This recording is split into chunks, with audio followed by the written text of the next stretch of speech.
सर्वे भवन्तु सुखिनः सर्वे सन्तु निरामया सर्वे भद्राणि पश्यन्तु माँ कश्चित् दुर्भाग्यवे की भावना के साथ हम एक नए चैनल की शुरुआत कर रहे हैं जिसका नाम है लक्ष्य आईएएस। लक्ष्य यानी किसी दिशा को पाना। हमारा प्रयास रहेगा कि जन जन तक, हर बच्चे तक हमारी वीडियोस आईएएस के बारे में बच्चों तक पहुँचें कि बच्चों को आईएएस बनने के लिए किन किन परेशानियों का सामना करना पड़ता है, कैसे कैसे उनको कोचिंग करनी पड़ती हैं।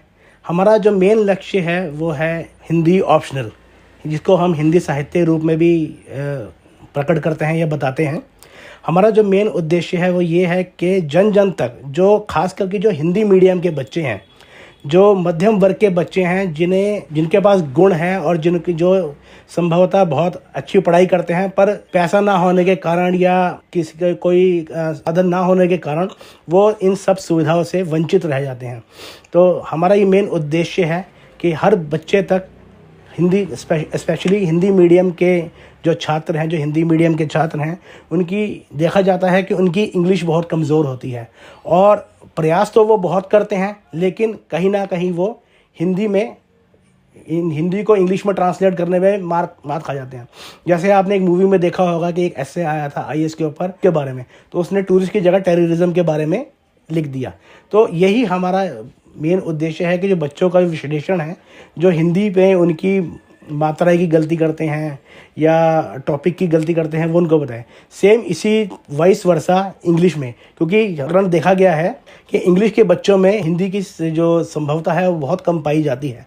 और आप किसी भी इंग्लिश बड़े से बड़े स्कूल में चले जाइए, हृदय को बहुत आहत होती है जब हम देखते हैं स्टूडेंट्स के बच्चों के नंबर हिंदी में बहुत कम आते हैं। किसी के 100 में से 10 आ रहे हैं, किसी के 100 में से 12 या 100 में से 20 आ रहे हैं, क्योंकि हिंदी का उनको ज्ञान नहीं है और संभवतः हिंदी को वो बहुत ही सामान्य रूप में लेते हैं। हिंदी एक ऐसी भाषा है, हमारी मातृभाषा है, जो बहुत ही सहज और सरल है। के माध्यम से हम ये शुरुआत कर रहे हैं और आने वाले समय में हम अलग अलग तरह की वीडियोस वगैरह पोस्ट करेंगे। जो हमारा मेन उद्देश्य है वो है हमारा Hindi optional subject, Hindi literature, जिसको हम हिंदी साहित्य के रूप में भी जानते हैं। और जैसा कि मैं आपको बताना चाहूँगा कि आईएएस बनने के लिए या आईपीएस बनने के लिए ये बहुत ही स्कोरिंग सब्जेक्ट है। 500 अंक के इसके पेपर आते हैं, 2 पार्ट में, खंड का, खंडवा। और खंड का में भी खंड का और खंड खा होते हैं, और खा में भी खंड का और खंड खा। तो ये बहुत स्कोरिंग चैप्टर है, बहुत स्कोरिंग सब्जेक्ट है, जिसे हम बहुत ही आसानी से स्कोर कर सकते हैं।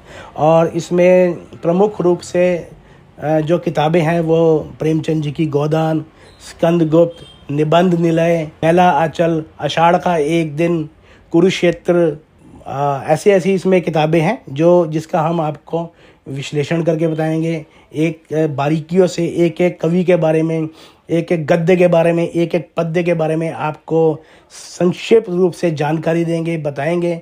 संभवतः आगे प्रयास रहेगा कि हम आईएएस की पूरी टॉपिक पे आपको वीडियोस बनाए, जैसे कि आप सभी को पता ही होगा, नहीं तो मैं बताता हूँ कि आईएएस करने के लिए एनसीईआरटी मस्ट है। 50 से 60% जो आईएएस का या यूपीएससी का पेपर है वो एनसीईआरटी से आता है। तो इसमें हमें 6th क्लास से लेके 12th क्लास तक की एनसीईआरटी पढ़नी पड़ती है।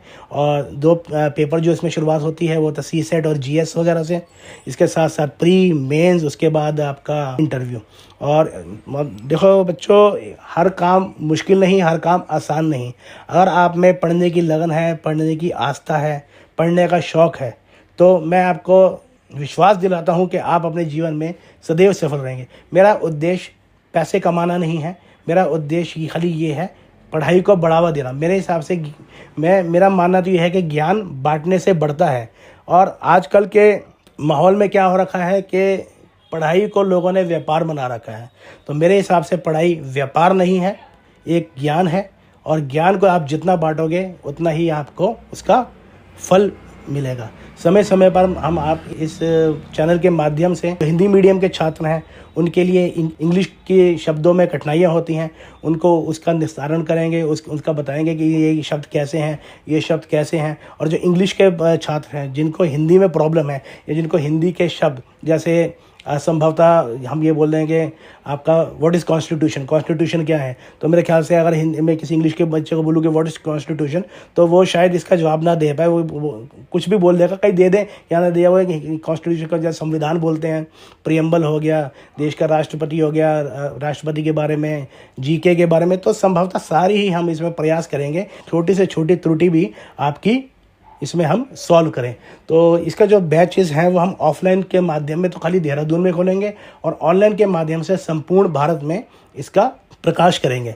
तो मेरी आप सभी बच्चों से, छात्रों छात्राओं से ये एक गुजारिश है, एक रिक्वेस्ट है कि जितना हो इस वीडियो को ज़्यादा से ज़्यादा फैलाएं। और कोई भी बच्चा जो पढ़ने में सक्षम है, पढ़ने में अव्वल है, मध्यम वर्ग का है या किसी भी वर्ग का है, और पैसों की तंगी के कारण या सही ज्ञान ना मिलने के कारण उसको पढ़ाई से वो वंचित रह जाता है, उसके मन में ये आता है कि मेरे पास अगर पैसे होते या मेरे पिताजी के पास पैसे होते तो मैं अच्छे कोचिंग इंस्टीट्यूट में एडमिशन लेता, वहाँ पे पढ़ता। तो ऐसा वो अपने मन में बिल्कुल ना लाएं। अब आपके शहर देहरादून में और पूरे हिंदुस्तान में ऑनलाइन के माध्यम से लक्ष्य आईएएस की शुरुआत हो चुकी है, जिसमें संभवतः मैं आपको हिंदी लिटरेचर के बारे में ज्ञान दूंगा। सबसे पहले मैं आपको बताता हूं, मैं एक हिंदी समाचार पत्रकार के रूप में 10 साल तक अपनी सेवाएं दे चुका हूं। इसके साथ साथ मैंने काफ़ी एजुकेशनल इंस्टीट्यूट्स वगैरह में भी अपनी सेवाएं दी हैं। तो आप इस बिल्कुल की चिंता ना करें, आपको अच्छा मैटर मिलेगा, अच्छा ज्ञान मिलेगा। और मेरा तो मानना ये है कि जहाँ अगर 50 बच्चे पढ़ रहे हैं, वहाँ अगर 10 बच्चे निःशुल्क फ्री भी पढ़ जाएंगे तो उसमें मेरा क्या जाएगा, क्योंकि ज्ञान बांटने से बढ़ता है।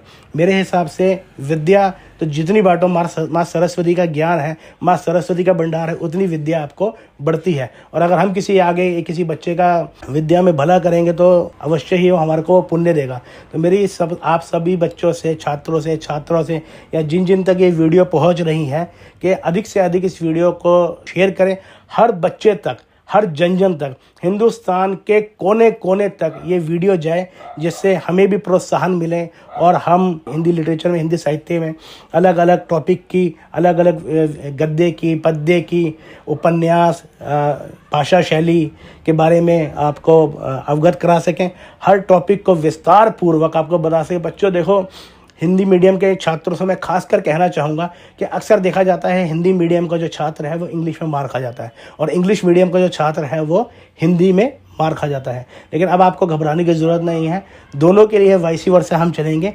इंग्लिश मीडियम के जो छात्र हैं उनको हिंदी का ज्ञान देंगे, और जो हिंदी मीडियम के छात्र हैं उनको इंग्लिश का ज्ञान देंगे। एक आपको टॉपिक अच्छी तरह ऐसे संपूर्ण क्लियर करेंगे, ब्रीफ करेंगे, बताएंगे, संक्षिप्त आपको उसका विवरण देंगे, ताकि कोई भी इसमें मार ना खाए। देखो, समय तो लगेगा, अकेले मेरे करने से कुछ नहीं होगा, मेहनत आपको भी करनी पड़ेगी। एटलीस्ट 6 से 8 घंटे दिन में आपको भी पढ़ना पड़ेगा। मेरा तो मानना यह है कि देश का हर बच्चा सफल हो, हर बच्चा अपने माता पिता का स्वप्न पूरा करे, एक अच्छा इंसान बने, देश का नागरिक बने, देश का भविष्य उज्जवल करे। इन्हीं शब्दों के साथ मैं अपनी वाणी को विराम देता हूँ। जय हिंद, जय उत्तराखंड।